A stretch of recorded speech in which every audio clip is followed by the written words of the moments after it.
बोलिए श्री सतगुरुदेव की जय। आप सभी सतगुरु की प्यारी साथ संगत को मेरी सत साहिब, आप सभी के पावन चरणों में मेरी बंदगी।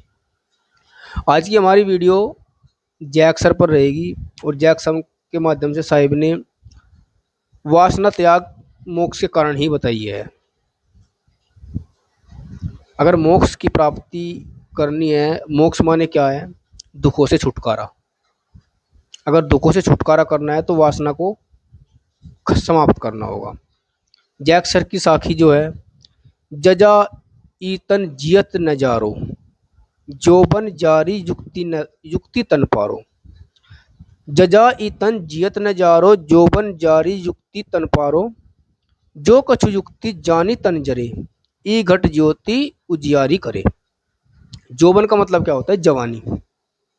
और युक्ति का मतलब होता है उपाय करना। और यहाँ पर साहिब ने पारो का अर्थ जो लिया है, करने में समर्थ हो जाना किसी काम को।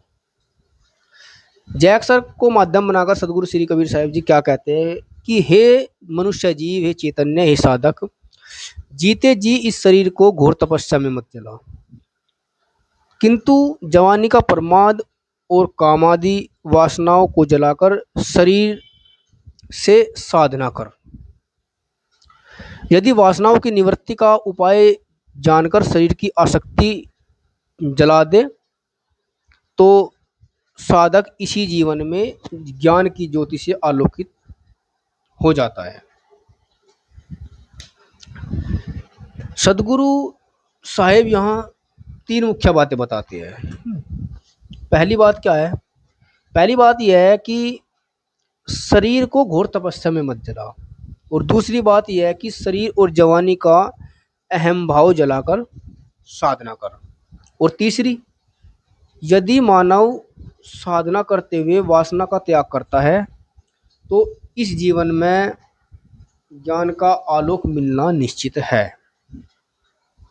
तपस्या में और साधना में बहुत ज़्यादा अंतर है।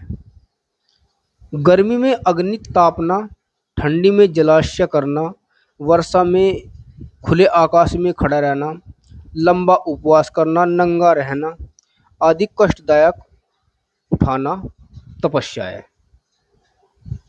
यहाँ तो प्रतिष्ठा पाने के लिए किया जाता है या अज्ञान में। ये सारी चीज़ें जो होती है, ये तो मान बढ़ाई प्रतिष्ठा पाने के लिए किया जाता है या फिर अज्ञानवश व्यक्ति करता है कि मैं तपस्या में बैठ जाऊं और चारों तरफ धोने लगा लूं, या पूरी ठंडी में ठंडे ठंडे पानी से रोज नहाऊं, या बहुत सारी बातें हैं, या 1 महीने तक उपवास रखूं। तो ये नाना प्रकार के आडंबर लोग करते हैं। खैर, मैं ये नहीं कहता हूँ कि ये आडंबर है, सबके लिए नहीं है।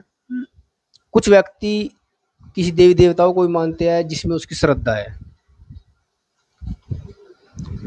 लेकिन सच क्या है, झूठ क्या है, क्या सत्य है, क्या असत्य है, ये जानना जरूरी है। जिसकी जहाँ इच्छा हो वहाँ जाइए, जिसकी जहाँ इच्छा है वो वहाँ पूजा कीजिए। मैं तो ये नहीं कहूँगा कि ये गलत है। किसी के लिए सही है तो किसी के लिए गलत है, और किसी के लिए समझकर छोड़ देना और अपने कल्याण के मार्ग को पकड़ना, वो उसके लिए सही है।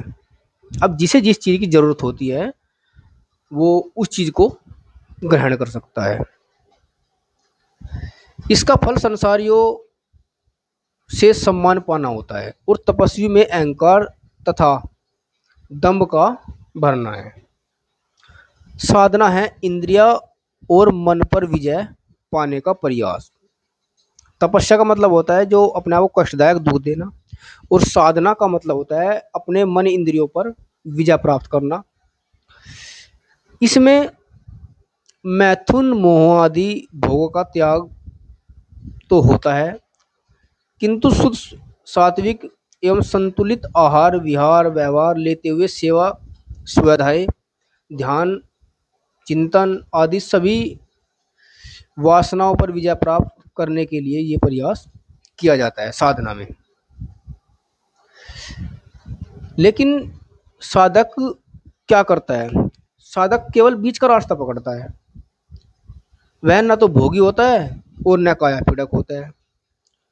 वह भोगों से विरक्त होकर मध्यवर्ती भोजन वस्त्र लेते हुए आराम से रहता है और अपने स्वाध्याय चिंतन एवं ध्यान में वासनाओं पर विजय प्राप्त करता है।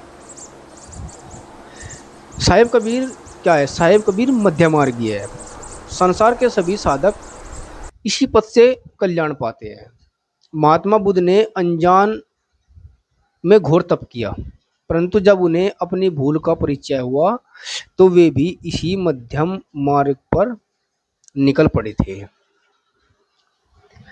साहिब कहते हैं, साधक इस शरीर को पीड़ा न पहुंचाए, किंतु इसके अहंकार का भी त्याग करे। जवानी एवं शरीर की उष्मा को हृदय में रही हुई भीषण ऐसा, चाहे वह लिबिडो से हो, लिबिडो को न जला दे और न इंद्रियों में मलिन भोगों में खर्च करे। साहिब ने कहा है कि अपनी जवानी को ऐसे बर्बाद मत करो, उसे संभाल कर रखो, क्योंकि जितना इस शरीर को सुख दोगे आप लोग, उतना ही ये कष्ट का कारण बनेगा। इससे मेहनत करिए, इसको साफ सुथरा रखिए। इसको जितना आराम दोगे और लेटे लेटे खाओगे ज़्यादा, तो उसमें भी कुछ ना कुछ बीमारी उत्पन्न होती है। तो इससे हार्ड वर्क भी कीजिए समय के अनुसार और उसको साफ सुथरा रखिए। गंदा भोजन इस्तेमाल करने से साहिब ने बहुत बड़ा फ्रेज बताया है, जैसे अंडा, मांस, मछली, मीट, दारू, कोई भी नशीला पदार्थ।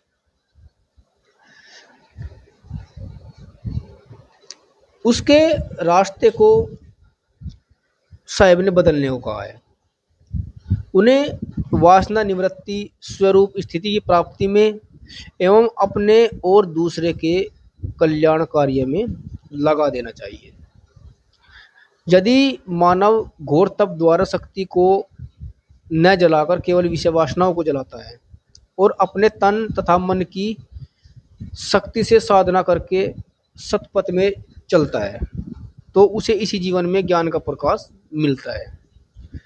शारीरिक तथा मानसिक शक्ति को एक ही उद्देश्य, आध्यात्मिक उन्नति में लगा देने से साधक का हृदय बहुत जल्दी ज्ञान की ज्योति से प्रकाशित होता है।